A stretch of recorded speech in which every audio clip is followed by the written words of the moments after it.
Breaking news, 450 illegals have been arrested in the state of Arkansas. Major bust going on, folks. Migrant gangsters, drug dealers, people that crossed into the United States illegally. Whoa, this is big. In Arkansas, folks, they just gave an announcement at press conference, and they arrested over 450 illegal immigrants across the state of Arkansas. Matter of fact, they're saying a number of 472. 472. That is a lot. We're talking about the border migrant crisis on JLR Investigates. They are cracking down all over the place. They're calling this operation in Arkansas Operation Enforce and Remove. Operation Enforce and Remove. In the last few weeks, numerous federal agencies in the state of Arkansas, including the Arkansas State Police, drug task forces, went around the state in 23 different counties and rounded up illegals, criminals that are wanted for sexual assault, illegal firearm possession, gambling, drug dealing, robbery, assaults. These are the worst of the worst, folks. They seized 15,000 pounds of drugs, guns, multiple guns. This is what's happening around the country, folks. They are rounding people up. Florida also has some big announcements. We'll talk about that when this is done. But they just gave a press conference about this major bust in Arkansas. We're going to share that right here and see what this is all about and keep everybody informed. Good afternoon, everyone. Thank you so much for coming. My name is Paulette Chappelle. I'm the Public Information Officer for the U.S. Attorney's Office, Eastern District of Arkansas. And today, you will hear from U.S. Attorney Jonathan D. Ross, as well as U.S. Attorney Clay Folks from the Western District of Arkansas. And you'll also hear from Larry Adams, who's the Assistant Field Office Director for Immigration and Customs Enforcement. One of the priorities of the Department of Justice is the cooperation among federal and state agencies in removing illegal immigrants from our country and combating violent crime.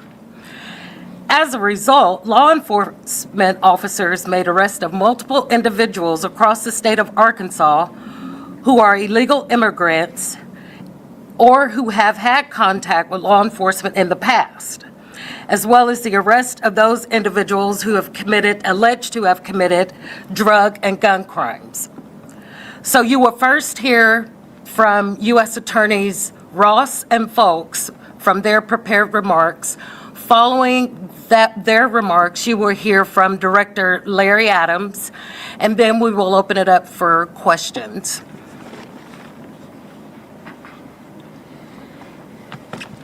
Good afternoon.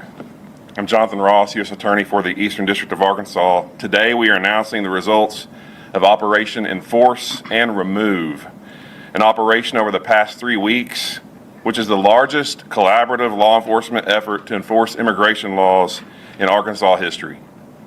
A statewide operation that resulted in the arrest of 219 illegal aliens who unlawfully entered the United States, as well as an additional 253 individuals charged with various crimes to include sexual assault against a minor, aggravated assault, drug distribution, and various firearm offenses.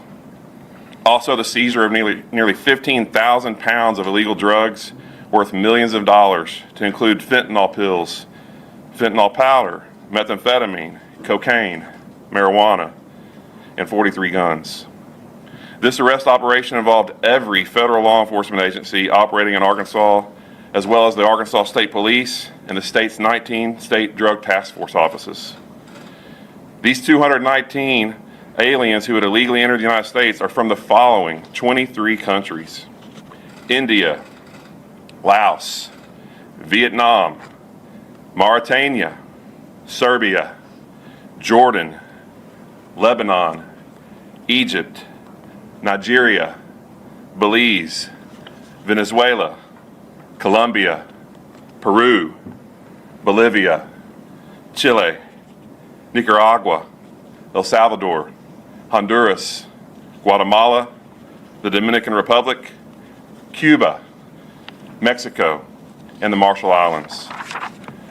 On January 21st, the Department of Justice issued a memo to all department components to include all 94 U.S. Attorney's offices, the DEA, the FBI, ATF, and the U.S. Marshals, instructing each agency to partner with the U.S. Immigration and Customs Enforcement to focus our resources and attention to immigration-related investigations and prosecutions at the federal, state, and local level.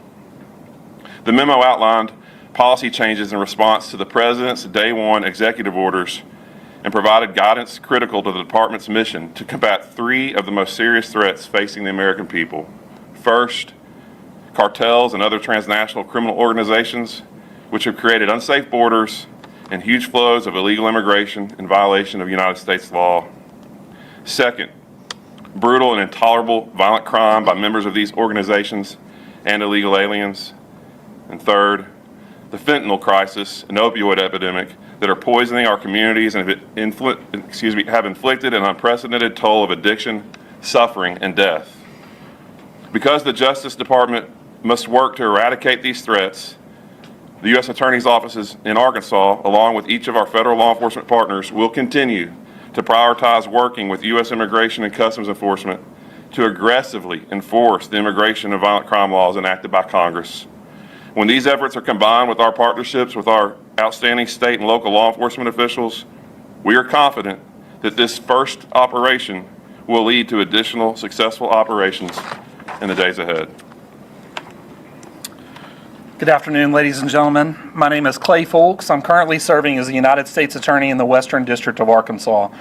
At the U.S. Attorney's Office in Western Arkansas, we remain steadfast in our commitment to pursue our goal of maintaining Western District of Arkansas and making it a better and a safer place for the citizens of Western Arkansas. As a result of that, I'm proud to stand here today with our federal, state, and local law enforcement partners to make this announcement about a renewed focus and a renewed intensity in pursuing illegal immigration offenses throughout the state of Arkansas and also in the Western District of Arkansas, which happens to be a direct reflection of our goal of trying to make Western Arkansas a better and a safer place for our citizens.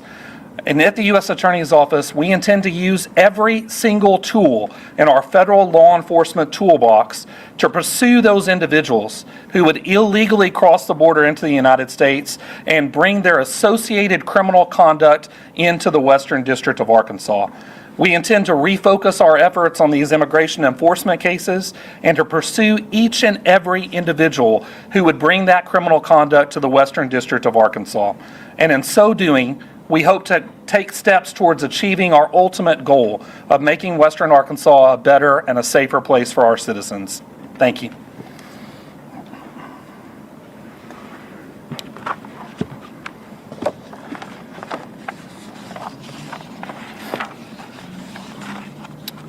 Good afternoon. I am U.S. and Customs Enforcement Assistant Field Office Director Larry Adams. I would first like to thank the United States Attorneys, Jonathan Ross and Clay Folks, their immeasurable support to our ICE team, as we would not be successful without you all. I would also like to thank all of our federal, state, and local partners standing here behind me for the work that you do every single day. We are here today to discuss the significant progress Arkansas has made in immigration enforcement through a comprehensive, collaborative, and whole-of-government approach. On January 22nd, the Acting Secretary of Homeland Security signed into effect a memo granting the Department of Justice and law enforcement agencies within the Department of Justice the authority to investigate, locate, and apprehend aliens using Title 8, Chapter 12 of the U.S. Code. Following this, the U.S. attorneys from the Eastern and Western Districts of Arkansas, alongside leadership from ICE, FBI, DEA, ATF, the U.S. Marshal Service, began to work together on one shared mission: to apprehend removable illegal criminal aliens who jeopardize public safety. This enables our team an effective immigration-focused operation. leveraging each other's agencies' specialized expertise and capabilities. On February 11th, our DOJ partners, the Arkansas State Police, the Arkansas Judicial Drug Task Force, worked alongside in a 2-week operation that specifically targeted removable aliens who pose a threat to public safety. In closing, I want to send a clear message. We will continue to use every tool, available resource to identify, locate, and apprehend those criminal aliens that pose a threat to public safety. Our enforcement efforts are unwavering, and our dedication to protecting our community remains stronger than ever. Thank you.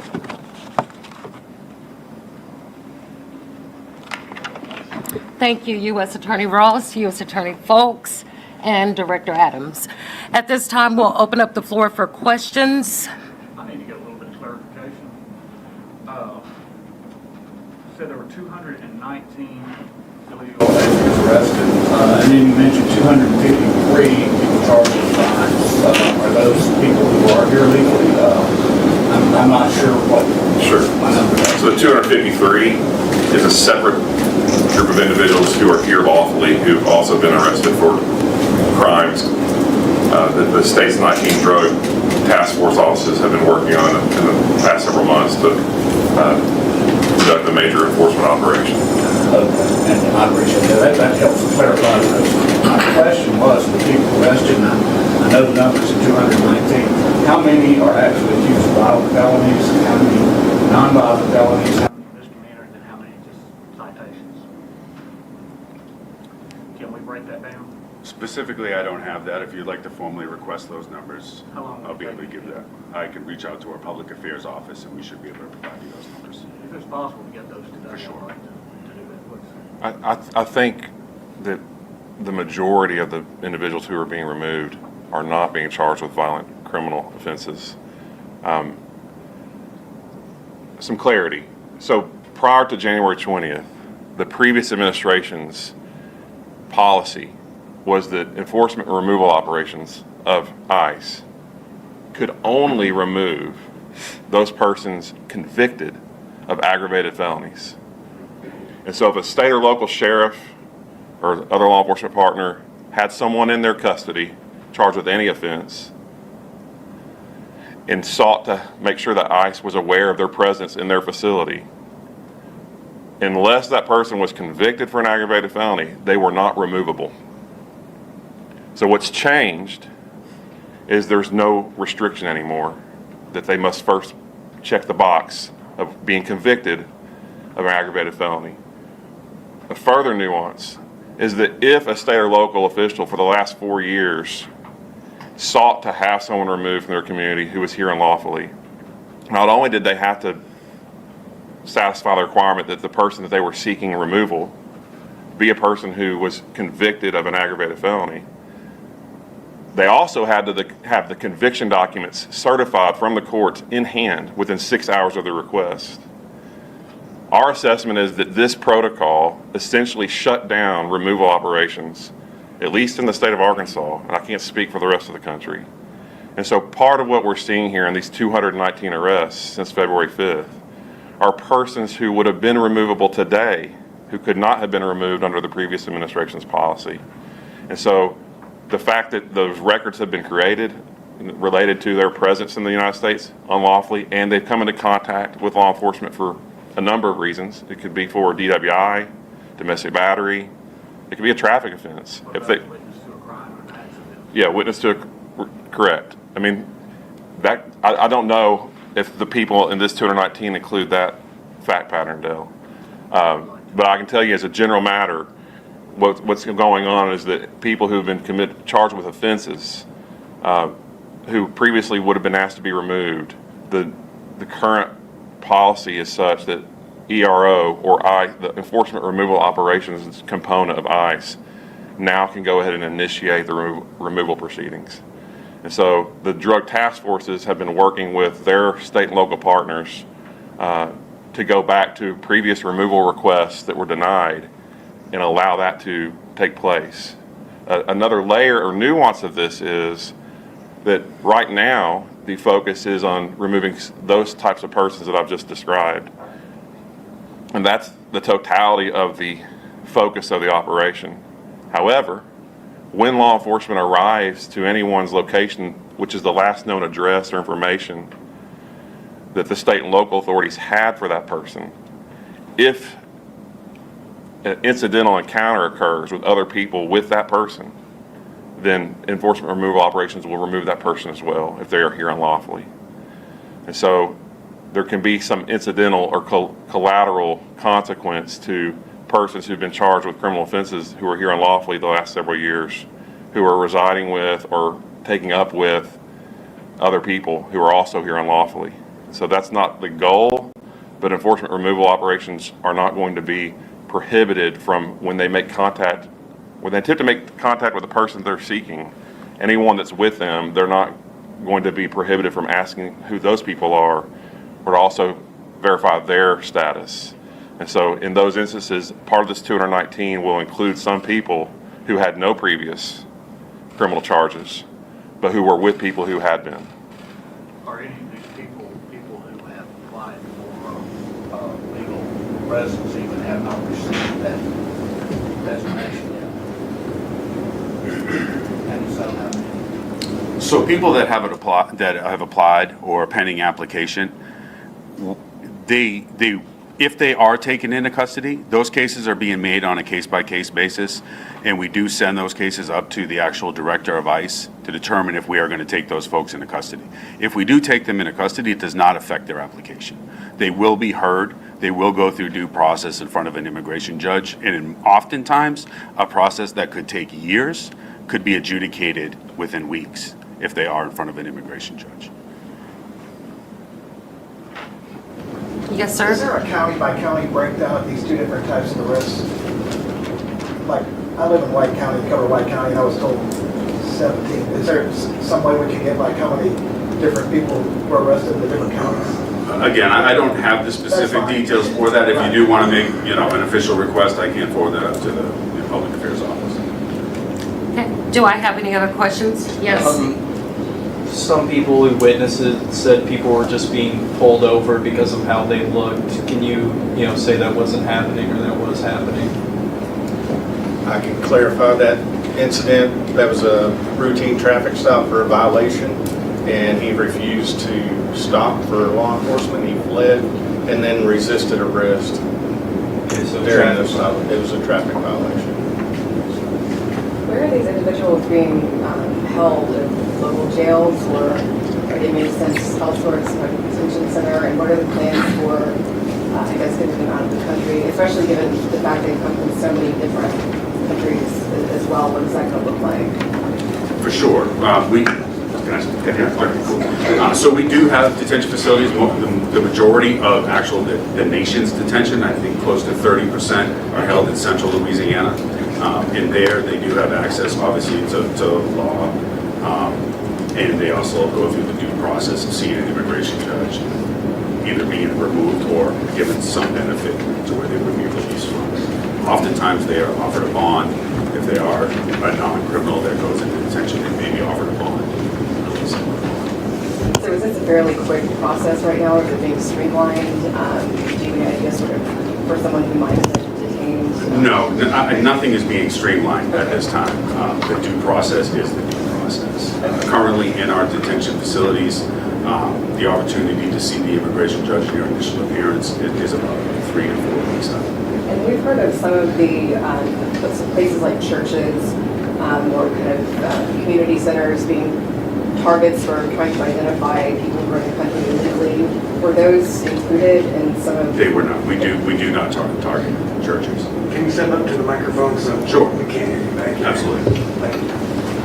Yes, we're targeting criminal individuals. At this point, we are not targeting churches or schools or any situation like that. So if we are doing a vehicle stop, or local or state police are doing a vehicle stop, and they do happen to pull into a church parking lot because that's safe for them to pull over, then that's where we may affect the arrest. But we are not targeting churches or schools in situations So like anyone that. who was not arrested with a criminal past that may have been here illegally, which obviously is a violation of the law, they were just kind of identified by chance of being with someone who had a criminal Correct. record. Those are collaterals. Currently, we do not recognize catch and release. So if there are collaterals, when we are making a targeted enforcement arrest, those individuals would be considered collaterals. If there are extenuating circumstances with those individuals, be it child care issues, medical issues, like I had said previously, those determinations are being made at the highest levels of ICE. Could we repeat what you said, basically, what's next, what happens? Are they local jails? We can hear you.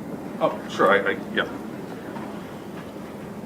So currently in the state of Arkansas, we do house individuals. It was Sebastian County, but Sebastian County just had a fire in one of their pods, so we don't hold individuals there right now. And then Washington County. So a lot of times if if arrest is made up in Northwest Arkansas, they may spend a day in Washington County. And then they come down to Little Rock where transportation comes up from Louisiana to Little Rock to pick up the bodies from the state and then head back down to Little Rock in the detention facilities. Are they immediately reported, supplies? What's that process? No, there's a due process. Of course, they do have the opportunity to state their case. If they were previously removed from the United States by an immigration judge, if they had previously gone through the due process, situations like that, then they will be removed once a travel document and once they meet with their consulate and once those steps are taken. If they did not have the opportunity to meet with an immigration judge or have their hearing heard in front of an immigration judge, they do have those procedures to go in front of an immigration judge. Just to clarify, there was like a finite timeline for this operation, like it started and ended on certain dates, is that? It did, correct. Would you mind reminding us of those dates again? February 5th, February 5th through yesterday. Okay. And any idea when a second phase might start at this point, or is it sort of ongoing? Enforcement operations are being conducted 7 days a week. As far as general operations, I can't speak to those for operational security and officer and agent safety. Okay, thank you. Thank you. And we had heard a lot of concern concerning like mass raids and stuff. It seems like it was targeted and not what we typically think of when we hear mass raids. Is that correct? Correct. The individuals that were part of this operation were targeted individuals. They had come in contact previously with law enforcement within the last 3 years. And for one reason or another, they were not removed at that time or they were not eligible to be removed at that time. So these individuals were targeted during this operation. And from what I've heard, there's been no mass raids in our region or anything. Is that correct? No, we do not conduct mass raids. We do not conduct mass raids. We completely, these individuals are targeted, they are vetted, and those are the folks that we are apprehending. Do you have any guidelines in place for anybody who's in custody that happens to be a parent or a caretaker of somebody, a child or somebody visiting us? So absolutely, and that's what I was discussing previously. If there are extenuating circumstances, those cases are pushed up through the front office of ICE, up to the director of ICE, and those decisions are being determined there. And what kind of guidelines though are they considering if you're about to deport somebody's parent or caretaker? It's really a case-by-case basis. We do aggravating factors, mitigating factors. We provide all the information up to the front office, and then they make the ultimate decision from there. So it's hard to give you a general, explanation on how that works. What we do is we write what's called an executive summary for those individuals, and then we push that up to the front office, and those decisions are really made from there. Is there anything about the accusation? I was going to say, what's the worst of the worst? Are we talking accused of murder? Do we have a range? We had sexual assault against a minor. What's the age range of those For those that's been arrested? for the individuals that were arrested? Yeah, what's the age range? Are they under 18, over 18? Well, we did not arrest any juveniles. So it's- During this operation, we have not arrested any juveniles. Well, just for an idea, do you have any idea as far as how many those numbers from Northwest Arkansas, from Valley area, just a rough guess have? I do. We've got the numbers. Chris. Yeah, this will be issued in the press release that'll come out after our press conference, but so far 57 were processed through the Fayetteville office, 23 through the Fort Smith office, and 17 through the Texarkana office. So that kind of makes up Western Arkansas there. We'll get you a copy of this. Yes. Okay. Are there any more questions? Yes, ma'am. There's some confusion on, people from the Marshall Islands, legal status in this country, and that's on the list of an individual, more than one, who may have been arrested. Do you all have any clarity? I know it might be a very specific case, and you may not, but I'm just curious if you know any more details. I can speak in general terms, Sure. but I don't know if you have more specific. So typically, people from the Marshall Islands benefit from the Compact of Free Association that's been signed between the United States government and the Republic of the Marshall Islands, which allows them free travel to and from the United States without the requirement of going through a visa application process. That doesn't necessarily mean that someone can't be deported or removed back to the Marshall Islands if they meet certain qualifications, serious criminal offenses and things like that, and you may have more for that. Okay, so, Thank you. all right. So a traffic ticket wouldn't necessarily get someone from the Marshall Islands. Correct. I was to say, joined with Clay and I and Larry are the special agents in charge of the FBI, the ATF, the DEA, our U.S. Marshal here in the Eastern District of Arkansas, Corey Harris, as well as Colonel Hager from Arkansas State Police, and Johnny Sal representing the drug task forces. And I just want to point out that as far as the federal partners, we had a meeting in Little Rock on February 4th at the FBI to discuss this Deputy Attorney General memorandum that I referenced in my opening remarks. And so what the purpose of that meeting was for the first time for us to all come together and think through what it means to be working hand in hand with ICE from February 4th going forward. And so this is the first instance or example of that work. And I would just suggest that there's going to be additional work that comes from this collaboration. I've never seen in my 12-year history with the department all federal law enforcement agencies working together towards one end. And so that's interesting to say the least, and it has produced immediate productive results, and I look forward to seeing what additional results that this partnership produces as the FBI, DEA, and ATF, who have plenty of other responsibilities, are also now prioritizing their work with Immigration and Customs Enforcement. Are there any other questions? My last question, I promised to get on, and I was going to say, what's next? How many more are you looking for? Do we have anything like that? We're still, what's next after 200 something plus, or we're looking for another? What's next? I would just say there's no end in sight. I mean, there's plenty of work to do. We will continue working with our state and local sheriffs and chiefs of police to, where possible, if there's someone who's committing criminal activity in their communities, to go ahead and engage with ICE and seek their removal. And so there's no limit to that. There's no certain number, like, hey, we're still looking for 200 more than we have. No. I would suggest the number is far more than another 200. But there is no cap. There is no limit. There was the mention of like sexual assault against a minor. Is that the most serious crime because like those sort of aggravated felonies convictions were? Let me clarify something.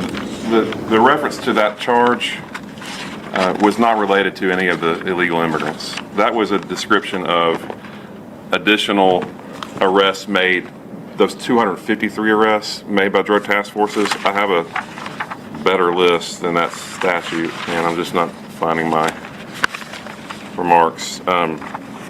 Give me just a second.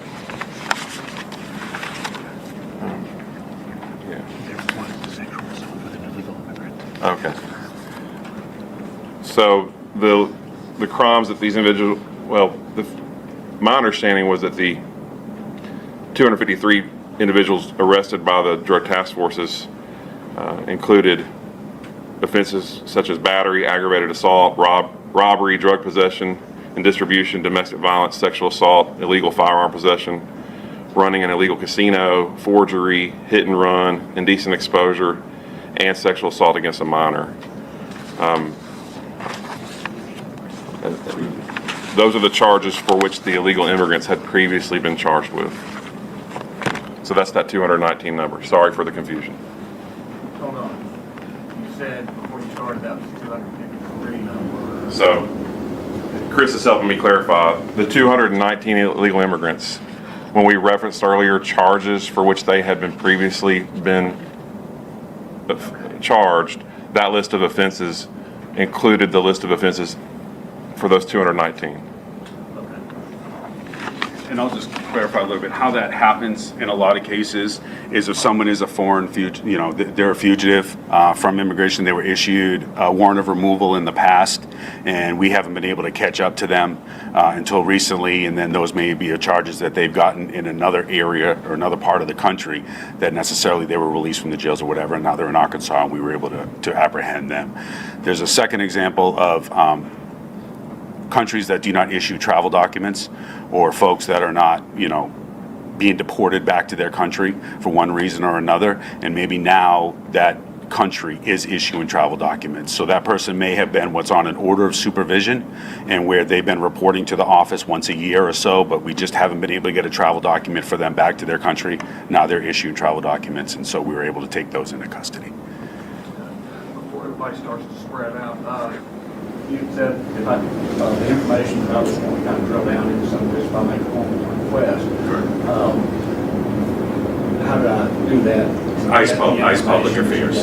I can give you the email address. It would be ICE Public Affairs. I'll be able to help you out. Just email me. Okay, appreciate it. One other question. How, you know, you guys are working, this is the first time that you all worked this well together.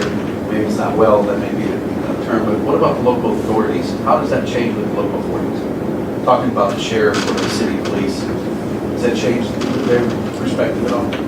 So currently, I will say that the local authorities have not been designated to 87G authority. So they do support us as far as police work, but necessarily immigration work, they have not been granted that authority. Obviously, the governor makes those decisions. If she would like to have a conversation to where we could meet and discuss how that would look, if the state police or locals would do that, I would certainly entertain her phone call anytime she decided to call. So if they do, if there's a suspect, they can contact you, can they hold them now? Wasn't there a point where they were not allowed to do that? Correct, they're not holding them for immigration matters. No, so that Yeah, they will not hold them for immigration matters. If they're going to charge them on a state or local crime, then they will have to be booked into their facility. Okay, and at that point, then it triggers to us, okay, correct. Okay. Yeah, then it triggers to us. No, for sure.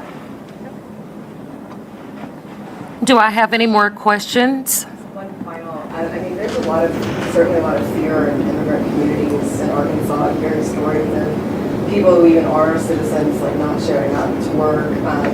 Is there any way to kind of allay fears for people who are just not sure like how this is working, and that they might, you know, something might happen to them or a relative? I'll just speak briefly to that. I mean, I don't think there is. I don't think there's a way to allay fears. I think we can be clear today in communicating what our current goals and objectives are, and that is to remove people from our state who are here unlawfully and have engaged in any other criminal activity. And so if you haven't been charged with a crime the last several years by a state and local law enforcement agency or federal agency, you're probably not somebody that this group of people are working together to find. However, even if you haven't been charged with any offenses, if you are residing with someone who does fit that first category, I mean, when they show up looking for that person, if you're there with them and you're here unlawfully, you will become, as they describe, a collateral. And so, you know, I guess maybe don't reside with people who have had previous criminal activity, if that's an option for you. And if it's not, I mean, there's no way to allay those fears. Do I have any other questions? Well, thank you all for coming. This concludes our press conference for today. There are documents on the table for you. You can take one, and there's also a press release that Chris had passed out. Make sure you get one. And I'll also be sending that through email this afternoon. And thank you again for coming, and your visitor badges, you can just take them off and put them there at the end of the table. Interesting, folks. JLR investigates. That's breaking news out of Arkansas. The announcement of over 450 illegals arrested in a joint operation partnering federal agencies both in the Eastern District and Western District of Arkansas, giving a joint press conferencing and telling some insight about, what they're doing in Arkansas to stop legal immigration. We'll probably see hundreds, if not thousands of more. I think each state, because Arkansas, you don't think that, illegals are in Arkansas, but we've covered some ICE protest in Springdale, Arkansas, and Northwest Arkansas, even at the Capitol, Little Rock. Implied to me that there was illegals in the state of Arkansas. But when you generally think about illegals in states, you don't think of Arkansas, though they have a lot of field stuff going on there, and who knows what they're doing and where they're at specifically. But that's good. That's good. So we'll keep our eyes out on Arkansas to see what's happening. Now, I want to shift over here. I want to play this because I think this is very important here. This just happened the other day, but it's Florida sheriffs in all 67 counties of Florida. We're going to shift to Florida for a bit. Gave a big giant press conference talking about now that the all 67 counties are in play, are all working together to cooperate with ICE, meaning they can help and assist ICE. This is a big deal. This is now state sheriffs working hand to hand with ICE, which is now, DeSantis, they signed some sort of immigration bills and laws. A lot of controversy over that, whether it was too weak or strong. Nevertheless, this bill gets signed and in play, and now sheriffs are now able to enforce immigration laws with the feds. Now, that's big. That means in Florida, they're going to start rounding people up, and that's what they've been doing for the last couple of weeks. I've been seeing just yesterday, they arrested a rack of new ones, too. Probably about 40 or 50 in the eastern part of Florida, illegals. Tren de Araqua, gang members can be rounded up. MS-13 gang members rounded up. All the criminals rounded up. But let's listen to the Florida sheriffs together with the great Grady Judd. Grady Judd. We love our Grady Judd press conferences. The Florida Sheriff Association announced updates on how state and county jails will participate in immigration enforcement. So we're going to listen in on this while we're on the immigration topic.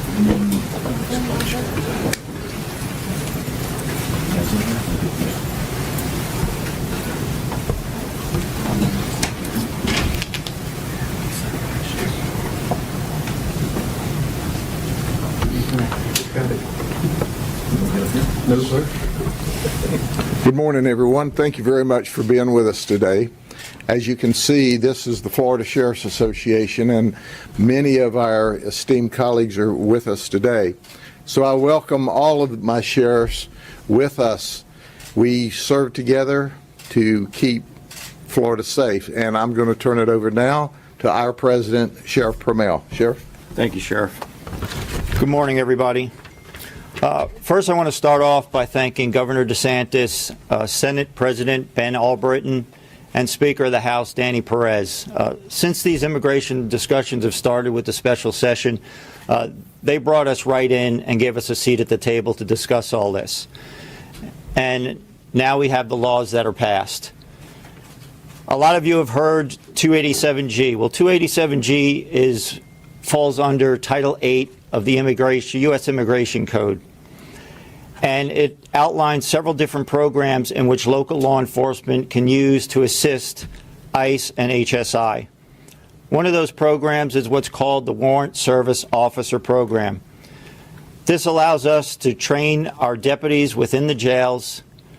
They get special certifications, and they can serve warrant detainers that ICE issues out to those criminal illegals that come into our jails. And I am very proud to report, through the hard work of the sheriffs and the staff at the Florida Sheriff's Association, all 57 sheriff-run jails and 10 county-run jails have their WSO MOAs signed. And we are now working on, within the next couple of weeks, we're very hopeful that we will have the training here in Florida and that all of the jails will be up and running. So what that does is, like I stated, it allows them, when somebody is arrested and booked into our jail, if they have a detainer on them, ICE is notified. When that person is ready to leave the jail, our staff can serve that warrant on them and hold them for an extra 48 hours, and then ICE comes and takes them into custody. So now our next step is, you have heard the governor talking about what he's doing with the state law enforcement officers. Another program under the 287G is the Street Task Force program. That allows law enforcement, state and local law enforcement, to augment some of the powers of ICE out there on the street. As we're doing our normal duties and we come across illegals that have detainers, we're able to do those investigations and turn them over to ICE. We've been working diligently with the sheriffs so everybody's MOA can get signed, and we are working on the future training for that as well. So with the governor's lead, we're following behind, and your sheriffs are ready to go. So with that, I'm going to turn it over to our legislative chair, Sheriff Bob Galtieri. Thank you. Good morning, everybody. I'm Bob Galtieri. I'm the sheriff in Pinellas County and chair of the FSA Legislative Committee. So illegal immigration is a problem. It's not only a federal problem, it's a problem for all of us. It's a problem for every village, every town, every city, every county, and every state in America. It's a problem for a number of reasons, but at the forefront is the problem of criminal illegals. Those in our country who wreak havoc in our communities, those who victimize our citizens by peddling their dope, stealing, molesting kids, and killing people. This is wrong. It's not okay. And there are some people out there, and we understand this, who espouse empathy for some people in our country illegally because of decades of failed federal immigration policies. Those are people who have been here for years, albeit illegally, who have assimilated into our communities, work in some cases, and in some cases even pay taxes, and those people commit no crimes. And there is room for discussion about that. But there is no room for discussion about those who are in this country illegally, who are victimizing our citizens, who are committing crimes, who are disobeying our laws. There's no room for discussion about that, and these people need to go, and they need to go today.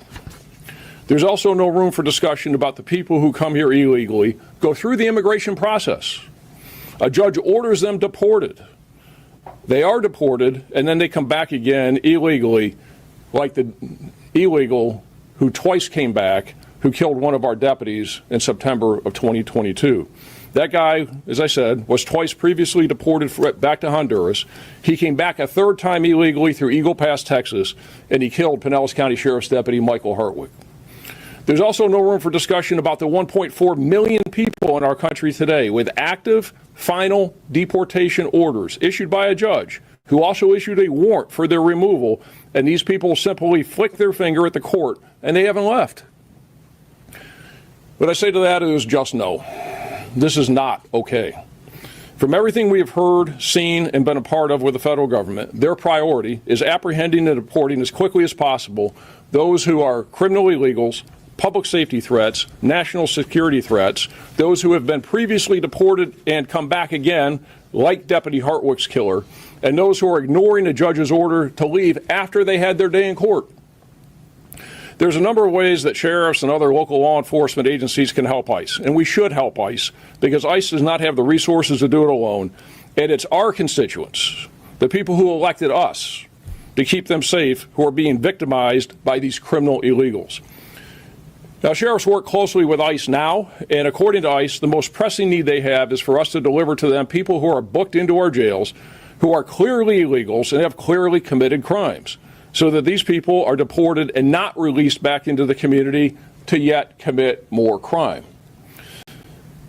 We do that, as Sheriff Pinnell mentioned, by honoring the immigration detainer requests and the accompanying warrant. Now, I have an example of those up here to the board to the left, and one of them is the detainer itself, which is the request, and the warrant is what gives us the authority, the legal authority to hold these people. And we're working with ICE to honor these immigration detainer requests, and we have going back to 2017. But back in 2017, we ran into a problem, and there was a legal problem. But we worked with then ICE Director Tom Homan, and we came up with a legal solution where our deputies in the jails across Florida would be deputized under 287G to serve these ICE arrest warrants that go with the detainers.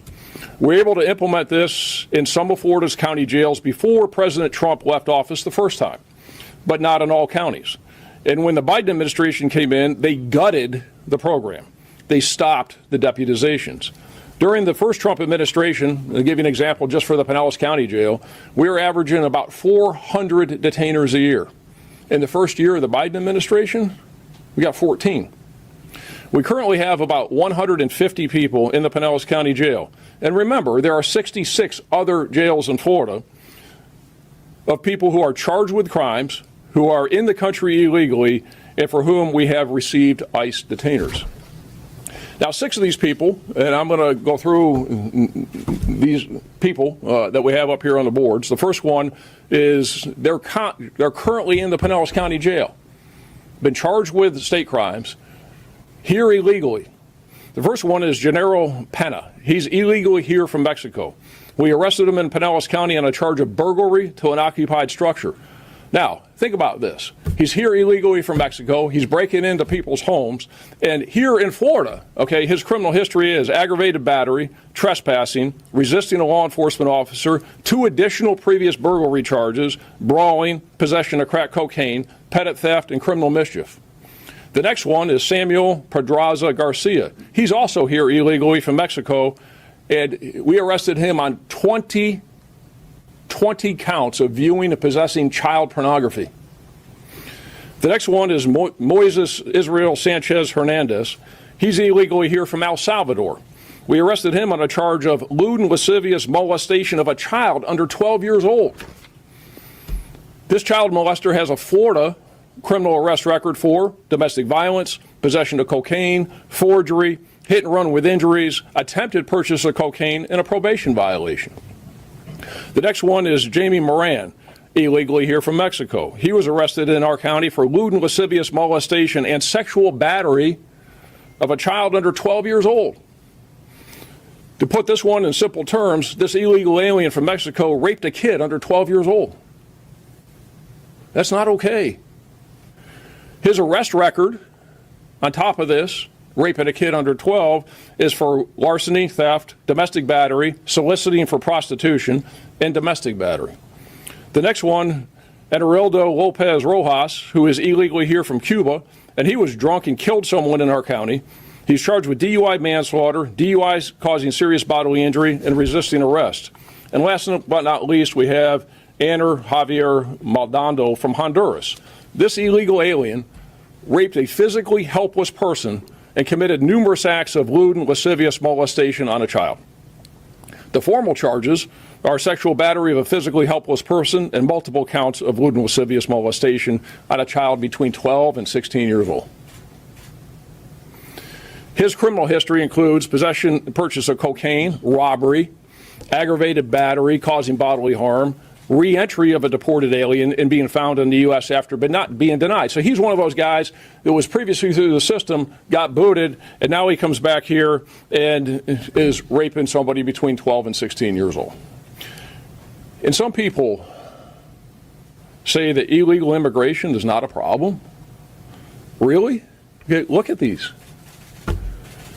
So for 4 years under the Biden administration, no Florida County Jail personnel were trained or deputized by ICE, and huge numbers of criminal illegals, like these killers and child rapists, were released back into our communities. When President Trump took office a month ago and ICE ramped up the detainer process, 26 of Florida's 67 county jails were unable to honor the immigration detainers that would keep people like this in custody because there was no 287G personnel trained and deputized who could make these immigration arrests because Biden gutted it. On day one of the Trump administration, just over 30 days ago, we immediately began moving forward to get 287G agreements signed with all remaining 26 county jails that, again, had been stymied under the Biden administration, including some big ones. Miami-Dade, Orange, Hillsborough. We've been working hard on this over the last couple of weeks. And as was said, today we announced that we have signed agreements in all 67 county jails in Florida.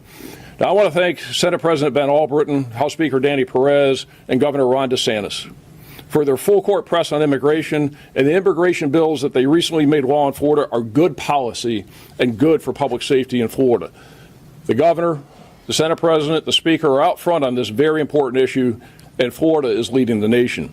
While the Governor, Speaker, and President have set the course, I also want to recognize and thank the staff behind the scenes in the Senate President's office, the Speaker's office, and the Governor's office, especially their respective chiefs of staff and lawyers who worked tirelessly over the last few weeks to ensure Florida has the best possible legislation at the moment.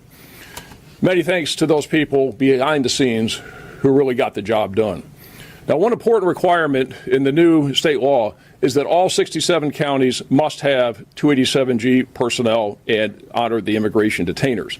Implementing the process under which all jails will be able to hold these criminal illegals is well underway, and we hope to have it fully operational within the next 15 to 30 days.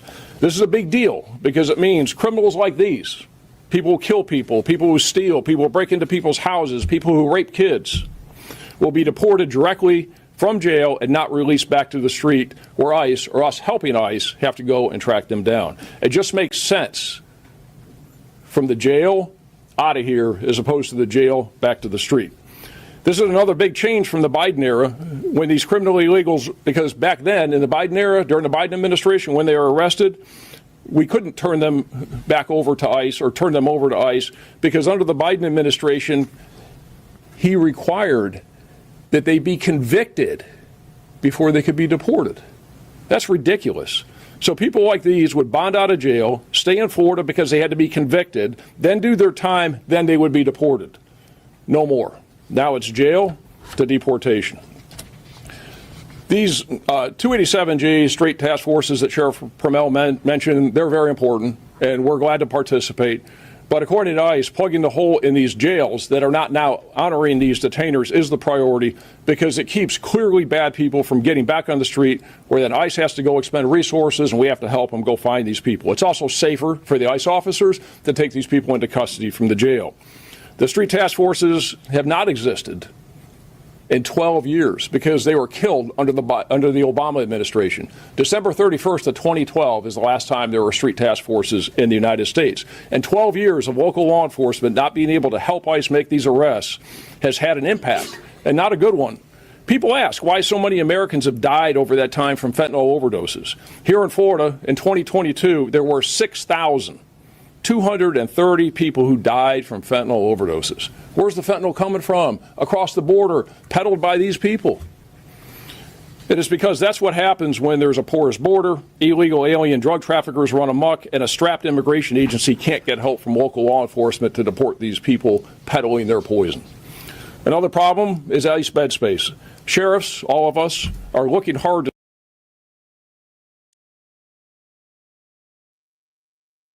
I don't know. Did we freeze? Stand by.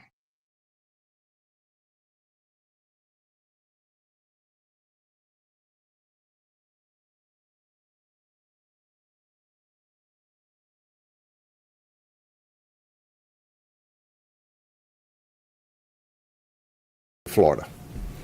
When you see this that says 67, you go, oh, that's good. That's no small task. It's the Florida Sheriff's Association leading the way for the state of Florida. But we're also leading the way for the United States. We're creating the example for other states, other sheriffs associations to follow. The reality of it is we have made it abundantly clear and are working with the federal government every day. The number one, and I want to highlight what Sheriff Gualtieri ended with, is capacity. we can overwhelm their current ability to house people in days. As you've heard me say for the last 2 or 3 weeks, that in addition to that, there's about 1.4 million deportation warrants that's in ICE's custody, but our law enforcement officers across the state have no idea who they are. And the reason we have no idea who they are is because they don't put them in the NCIC system. Well, voila. This last Friday, they've put 700,000 of the 1.4 million that we're aware of in our NCIC system. Okay, so I want to frame this for a second. So now we've got 700,000 warrants of deportation. The big challenge, and we're working with ICE, but the president needs to get that big black pen out and get to signing EOs. We've got to have capacity, and it's got to come from the federal government. There's a lot of nuances and small rules that ICE has already broken down for us, but there's still a lot more to do. We are working around the clock in order to work the details out so we can ultimately help the president with his mission that, quite frankly, that was provided by the people of the United States, who said, we want these illegal aliens who commit crime out of this country, and we want them out now. I applaud Governor DeSantis. In fact, you've seen this before, and you're going to see them right now. We showed you a while back some Ron DeSantis border crossing, and here's what's happened. This is all it took under the Biden administration to get across the border, is to just walk across the border. Or you could run across the border. Or you could skip across the border. Well, now they need to turn around and go the other way. If they self-deport, then they won't end up in a jail and a lockup through the system. But it's time to go the other way. And that's important. As we've said before, this is all about what we want you to do and to understand it's southbound and down. It's time to leave the country. You can leave by yourself or you can leave in handcuffs. But we're tired of people such as Sheriff Gualtieri's pointed out here that are in this country illegally raping, robbing, murdering, pillaging, and stealing and have multiple arrests. How did they get to the second arrest? Why weren't they deported after the first one? Because the federal government thinks more of the illegal alien in this country that's victimizing the good people than they thought of the good people. President Trump says it's a new day. Governor DeSantis says it's a new day. Governor DeSantis and our president, Ben Albritton, and our speaker, Danny Perez, says we're going to not only lead the state in keeping the people of the state of Florida safe, but we're going to lead the nation and show them how. With that, any of the sheriffs will take questions from y'all. I have a quick question for Sheriff Gualtieri. Yep. So you mentioned what we've done since, and I wanted to know your thoughts on him pleading guilty, and Right. also what do you feel like needs to be done in a workplace so that situation doesn't happen again? Well, I'm glad he pled guilty, and he's going to be sentenced upcoming. I'm sure the judge will do the right thing, and he's going to get many, many years in prison, and then be deported again, and hopefully that we see a sea change in this country, and he won't come back for a fourth time and kill a cop again. So as far as the company is concerned, I did a press conference right after Mike Hartwick was killed, and it was obvious that they were not doing what they needed to do as far as their diligence in making sure that they were hiring people who were illegal. Because I can tell you, I put eyes on some of those documents out of personnel files standing on the side of 275 when we were hunting this guy down, and they were just fake IDs is what they were. And, he was able to clear E-Verify because he had fake information and fake IDs. But I believe there's still some investigation ongoing into that. But everybody needs to step up, do the right thing, and make sure that they're dotting their I's and they're crossing their T's as they're hiring these people, because when they don't, it ends up in tragedy, and we had a deputy killed because of it. I had a question on, just to clarify how the system works now. You mentioned that you're not waiting for a conviction anymore. So what happens in these serious crimes? Is it, are they held and facing justice? So what happens is that people get booked into the jails. We get notified by ICE that this person has been confirmed as somebody who is here illegally, and then they send us the detainer and the warrant. And then that person it goes through the state system on their state charges as long as they don't get out of jail. They don't bond out or somehow get released prior to their case being disposed of. What was happening under Biden is ridiculous, is people could get out of jail and bond out and then go out back into the community and wreak havoc because they weren't convicted. Well, if they sit in jail, then the feds, ICE, are going to let them bring their state case to conclusion. And then after the state case is to conclusion, then they'll deport them. But the good news is the days of catch and release, where you could go to jail, be illegal, be charged with some very serious crime, and get out because you weren't convicted, thankfully those are over with. Because you had people that were getting out because of that policy. And that's just messed up. And then just to ask, you mentioned those borderline cases that are worth the conversation. So I did want to ask you about those. Has there been any concern about people falsely reporting crimes to get somebody put in jail or into the system? And what happens if a person is found not convicted or their charges are dropped? Does that change anything? Well, you got a lot there, So I don't know what you're talking about as far as borderline cases are concerned. You get somebody that's, and again, the criteria that they use is somebody is a criminal illegal, somebody is a public safety threat, they're a national security threat.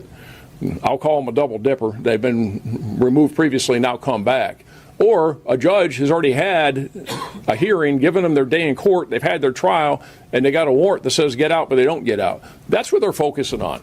And, like Sheriff Judd talked about and we mentioned that there's only 2,000 beds in Florida. They only got probably, 40,000 beds across the country. And so that's going to fill up, that whole category is going to fill up all those beds. And that is certainly the priority. And I haven't heard, and nobody who's being fair and objective about it has said that ICE has said, the federal government has said anything other than that's their priority. So, yeah, there's people here that have been here for a very long time that are going about their business, and that's a different discussion for a different day. That's not what we're talking about here. Is the goal to open more facilities, perhaps, to have more beds, or what would your ideal goal be if you had that, so federal support? Well, I think that the goal for us would be is to support ICE and to support the federal government with this as much as we possibly can and to the hilt. So we're going to be we're going to be doing the bed inventory and looking at seeing what the county jails have.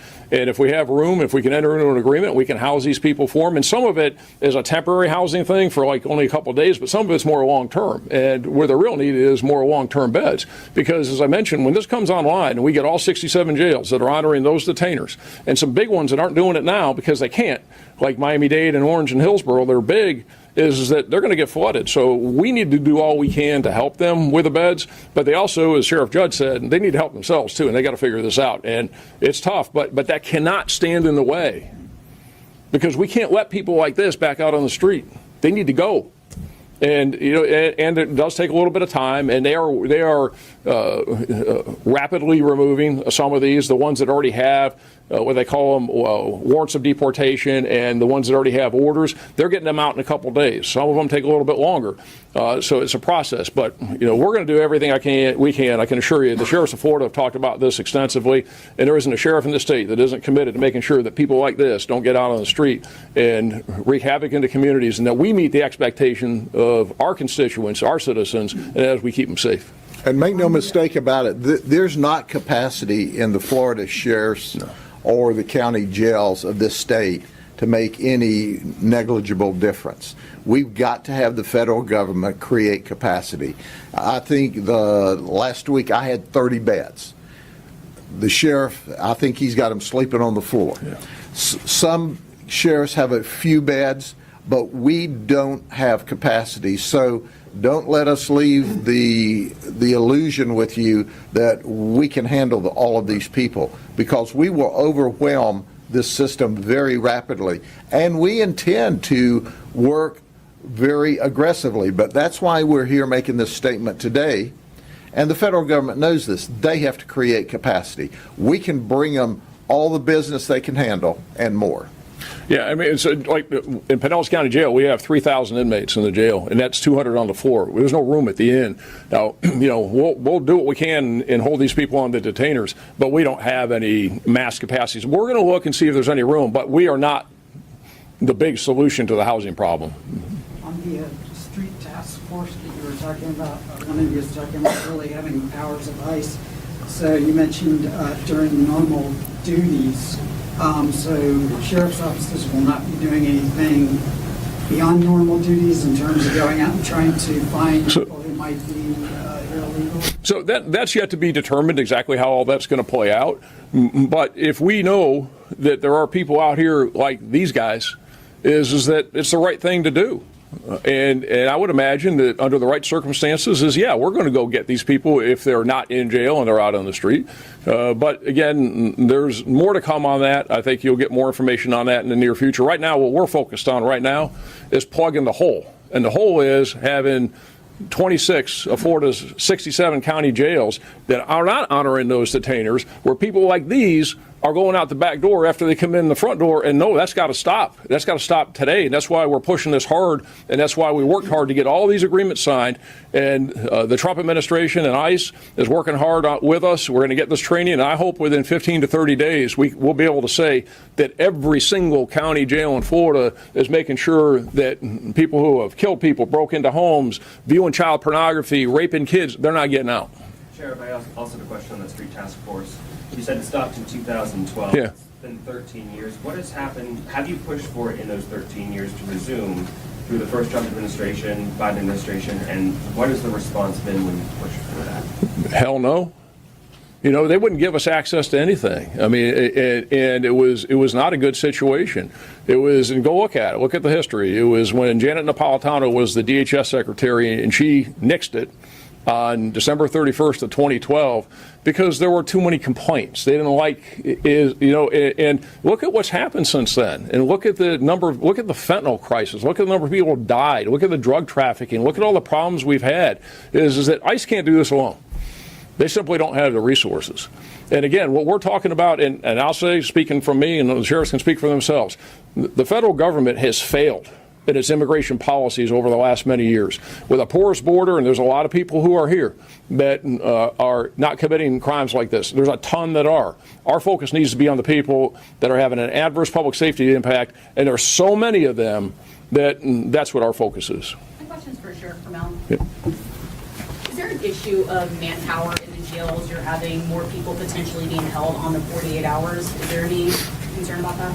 Well, we've always had staffing issues within the last several years. We are seeing the pendulum swing back the other way. My jail myself, right now, I'm full with staffing. I'm not like Sheriff Galtieri, though. I do have room at the inn, but if I do start bringing in those detainers and holding them, I will need additional staffing for those. How do you expect to address that if you do need additional staff? Hire them. I have a question for a smaller sheriff. I'm looking at my sheriff reading, but anybody from a smaller county. We've heard a lot from the larger counties, including Polk here. I count them as well. Just in terms of your capacity to handle the directives and the resources that you will need versus something like a Pinellas County. We also are full on our jail staffing. We do have beds available. However, staffing would be an issue. We have the staffing to handle what we have now, but if we take on a large influx of people, staffing will be a problem. So we're in the same boat as Sheriff Carmel said. We'll have to hire. Sheriff Galtieri, you mentioned 150 in your jail. Is that the number of people right now who are in there with ICE detainers, or? Yep, we have 150 people that are in there with ICE detainers. One of the things I also wanted, and I'll come back to you for a second, but I just want to follow up on that, is the other thing that's important to remember. Remember what the governor just did and the legislature just did, is they created a $250 million resource to fund some of this. So as we do need to hire, we do need to house people, we've now got the resources to support ICE on this. So that's a big deal. That's a huge thing. And so as they would say right now with this, money isn't the issue. It's the logistics of making it happen. And people should know that. They really stepped up here and have provided good funding for it. But yeah, I've got 150 that right now that have ICE detainers. Sheriff Judd, you held up the sign, the southbound down, and you were encouraging what you call self-deportation. Are you sending that message to people who are here without legal status who do not have any criminal history, or just the ones who do? The priority is, as clearly pointed out, is the criminal illegal alien that's here committing crime. That's the number one priority. The second priority is certainly those that have deportation orders. That will fill up the capacity. But if you're here illegally and you're worried, and it's easier to go home than it is to worry every day, you're welcome to leave the country on your own volition. They are not our priority. If you're here working, you have your kids in school, you're paying your taxes, you're not the priority. It's the criminals. It's the people. This is our priority. The ones that have already been through the federal system and have simply told the federal government, we're not going home. Not only did we disobey the law by entering this country illegally, we're going to disobey the law by staying here. And we arrested a lady that turned out to be a victim of human trafficking. She hooked up with a human trafficker and said, I want to go to the United States, but I don't have any money. He said, don't worry about it. I'll get you. Where do you want to go? He's Miami. I'll get you to Miami. So he walks her up to the border under the Biden administration. And he said, now walk right across the border here and get on that bus, and they'll take you to a receiving facility. And she did that with her child. She said, I arrived at the facility. They did a DNA swab on me and my daughter to make sure it was my daughter, and then took us to a processing room, filled out some paperwork, told me, and here's your form to fill out for your free food stamps, your EBT card, and here's the form to fill out so your daughter can get free insurance. And where is it you want to go? She said, Miami.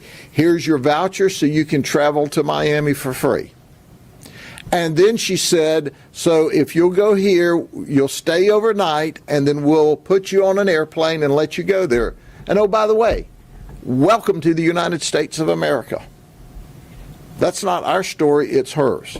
So then she flies to Miami, where she's turned over to another human trafficker, because the human trafficker in Mexico is working. And she says, well, where do I work in order to pay back? He says, oh, you're going to prostitute. She says, I thought I was going to work. He said, oh, you are. And that's how we found her and how we rescued her. She thought she was going to come here and work in the fields, work in a restaurant, work in a grocery store. They put her out prostituting herself. That's what's going on. And if you think the person that human traffics this lady belongs in this country, you need a psychiatric appointment. They're victimizing a lot of the illegal aliens that are in this country. And we don't know about it because they're afraid to tell us. We want, whether you're legal or not legal, and you're being victimized, we need to know about that. But at the end of the day, look, our capacity, the federal government's capacity is going to be wore out by just dealing with the illegals here committing crime and those with deportation orders. So everyone else can take it easy. They're not the priority. They're not the focus here. But at the end of the day, how did we get here? Sheriff Gualtieri said it very eloquently. Failed federal policy. An administration in the last 4 years that allowed them to pour over by the thousands and thousands and thousands and thousands. Obviously, they really didn't care about them either by putting them in this country under those circumstances. But they certainly didn't care about the people in this country when we killed, in this country, 250,000, 300,000 people with fentanyl that came across the southern border. Meth comes across the southern border by the metric ton. They're sending victims of human trafficking across the border. And we have all of the sheriffs here, local law enforcement has been saying for a long time, there's a problem here.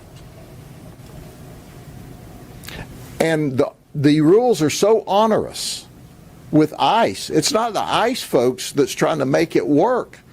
It's the administration that pushes these onerous ICE rules to where we can't help the federal government in the past. And what help we tried to give them was resisted because of the rules. The game has changed. And our governor in this state says every government agent in the state of Florida is going to cooperate to keep Florida safe, to create a national model. And that's supported by our Speaker of the House and the President of the Senate. We have a mission, and these sheriffs and their teams at home know how to accomplish missions.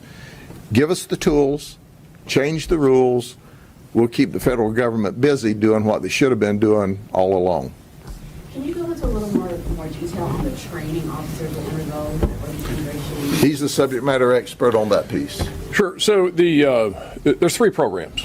One is the Warrant Service Officer Program, which is what we're talking about here. Very simple, very easy. It's the authority comes under what everybody calls this 287G, which is, don't worry about that. That's just a statute number, if you will. What it is it gets you to serve the warrants. It's about 4 hours worth of training, very easy, and we're going to get a whole bunch more trained here over the next 15 to 30 days. The next model is that where you have deputies or correctional officers in the jails, they can actually do probable cause arrests. And we have 4 counties in Florida where Sheriff Cook is from, in Clay County, Collier County, Sheriff Waters is here from Duval, Jacksonville County, and then Sheriff Niedheis in Hernando County, where they have sent their people to about a month worth of training back in the day, because there hasn't been training in 4 years because Biden killed it. And they went up to South Carolina. They spent about a month, and they can do more robust investigations. And then the third part is the street task forces, which, as I've said, have not existed for 12 years, because that was nixed back in 2012. And that training also was very elaborate and extensive. The good news is, because it's all about getting it done and getting it done effectively, is what we received word that the training now is probably going to be able to get done within a matter of about 5 days, and be able to get law enforcement officers across Florida and across the country trained in a more reasonable amount of time so they can go out and do this. So the training in the past has been pretty extensive for 2 programs, not so much for 1, but all of it now is going to get streamlined and we can get this done. My question is, are they learning certain ways to ask questions on immigration? Like, what are they learning? So, to say that immigration is confusing and complex is probably an understatement. There's a lot to it, and they just need to know the basics. They don't have to be experts in it. And I tell you that some of the real heroes in this are the officers, the deportation officers from ICE's Office of ERO, or Enforcement Removal Operations, because they have mastered some very, very difficult laws and a very complex subject matter, and they're the experts. We don't have to be the expert. We have to know enough in order to protect people's rights, to do the right thing, know when we can act, and then turn it over to them and let them do it. So we don't have to turn local cops into immigration officers. We have to know enough to be able to be effective, to be legal, and then let them do their job. If a person was to be pulled over for a traffic infraction and they have one of those immigration warrants, would they then be arrested and deported? Short answer is yes. Short answer is yes. We're working on some logistics on that, but I think anybody, and here's the message. If you're part of that 1.4 million that has one of these warrants outstanding, and you're here illegally, and you went through the process and you went before a judge, and the judge gave you your day in court, you had your trial, and the judge said, I'm determined in alienage, I'm determined that you shouldn't be here, you don't qualify for anything, you've extended and overstayed your welcome here, and I'm issuing a court order, and a warrant that says you need to go. Why don't you get out? Because, so if you're one of those people, you should absolutely expect that if you come in contact with a law enforcement officer, that we're going to help you get out of here. Because that's not what you do in America. You don't thumb your nose, you don't stick your finger up at the court system and judicial system and the criminal justice system or the justice system, because most of that's civil. But. And are there any steps that are going to be taken to help prevent racial profiling in those situations? We don't racial profile. Cops are going to do the right thing. And this is where some of the stuff, and people, go down this path. And this is one of the reasons why the noise that was made back in 2012 that there was all this unjust stuff being done. If somebody has an allegation that one of our people, is doing something improper, bring it to us.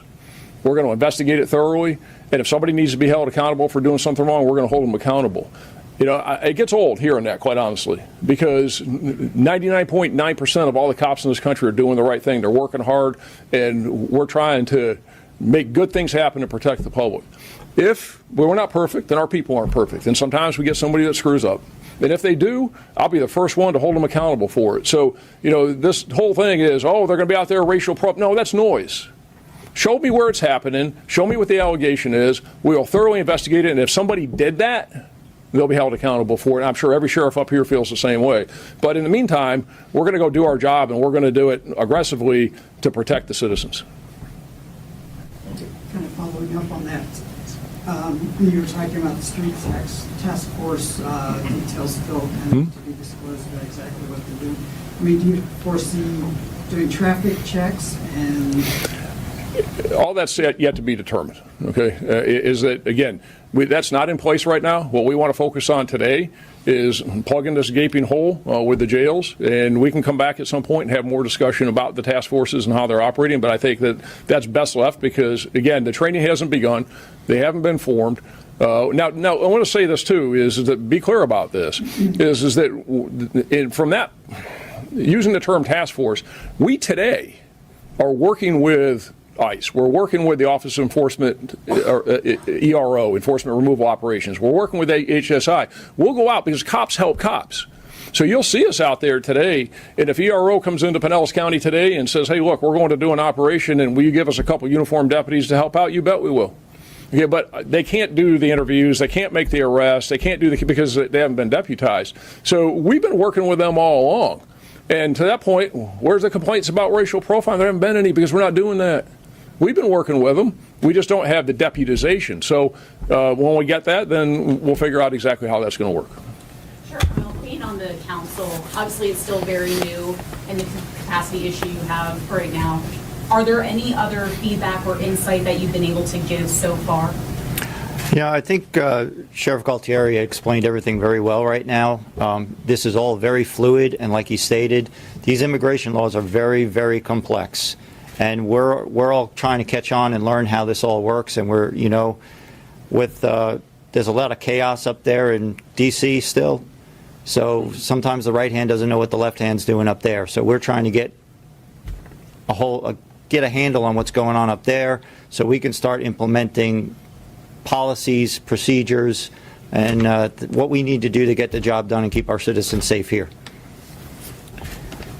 As we close up, there are those that raise those allegations about, is there going to be profiling? Is there going to be this? Is there going to be that? Listen, we're tired of hearing that crap. That's BS. It's total BS. It's woke left crazy talk.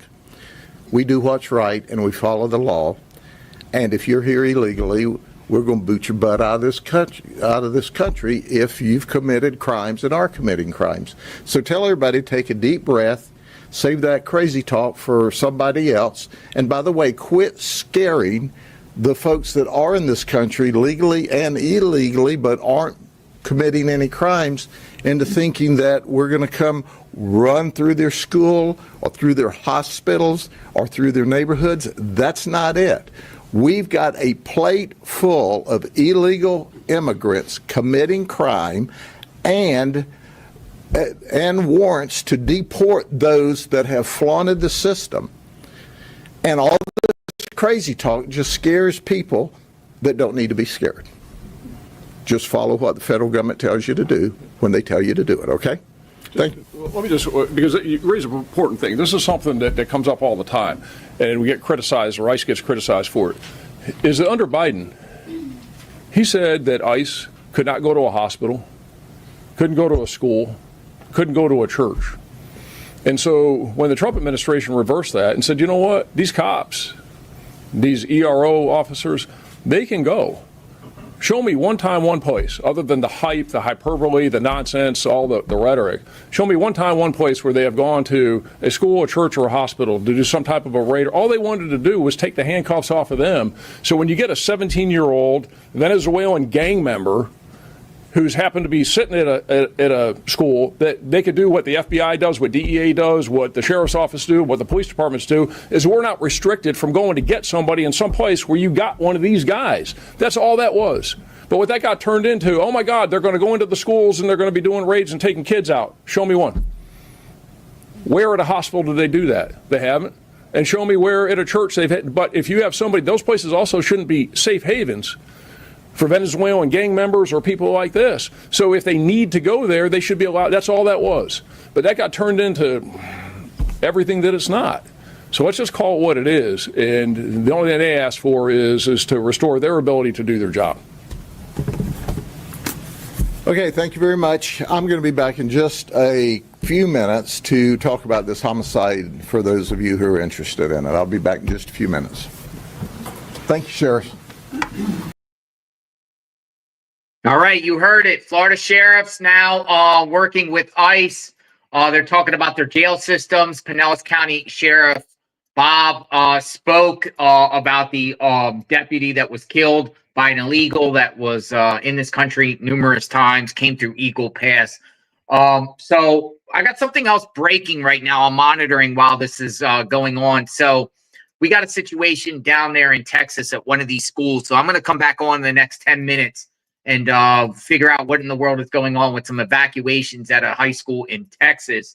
But we are covering the border migrant crisis, ICE, federal authorities arresting people left and right throughout the country. We focused on Arkansas and Florida, and if any other states come out with ICE raids. We've been kind of like making videos with the ICE raids being conducted in each state that we see it's happening. So we featured Arkansas today. We shifted a little bit to Florida too, because I think that was a big deal. Florida, you know, has a big immigration problem, and it seems like now every sheriff in every county, their jails are on board, 67 counties. So that will be big. You heard in Arkansas, all the federal agencies working together to round up the criminal illegal migrants, right? These are criminals. These are criminals that have done some egregious crimes. So we'll stay on this story. If anything else breaks on this case, you will for sure hear it on JLR Investigates. I'll be back in the next 15 minutes. We'll talk soon. Be safe out there.